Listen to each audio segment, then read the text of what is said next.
So we run a program called Project Trust. Trust standing for team building, respect, understanding, and student teamwork. Let me start over because that's not true. So we operate a program called Project Trust. Trust standing for building trust, respect, understanding, and student teamwork.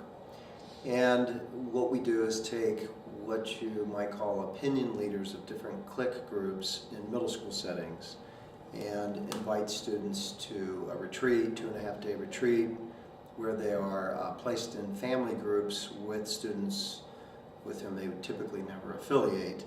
So we have, to use their terms, gangsters and cheerleaders and preps and dirties and goths blended together.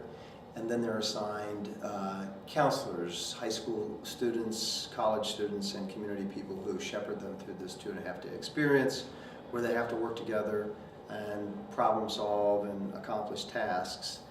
And also they learn a great deal about put downs and the impact that put downs have, particularly on isolate students. So we had a couple of high school counselors come to us on the last day and say, you know, we talked in contracting about the importance of confidentiality, but it occurred to us that after the story we heard last night, we should probably share this with the teacher advisor.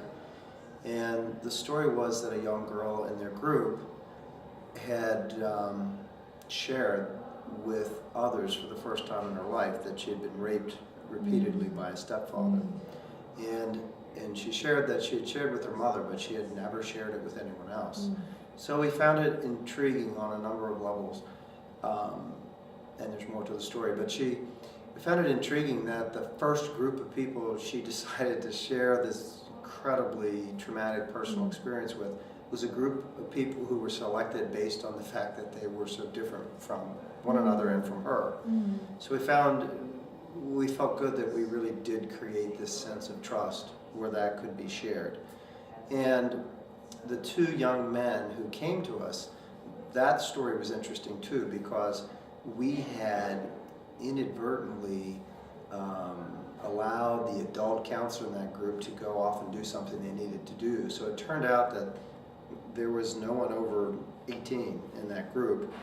And the two young men who came to us, while they're wonderful counselors, they're also, you know, young guys. One's an excellent tennis player, and that's his passion. And the other guy's a fascinating guy too.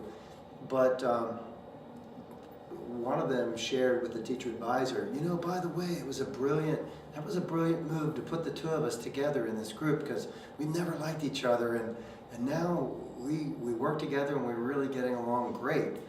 And of course we had no idea that that was true. It was just accidental. But they handled it with great maturity.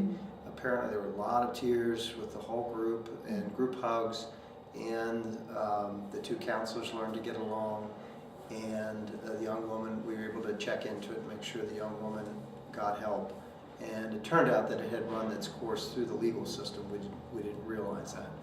But just that we created that space where a young girl could feel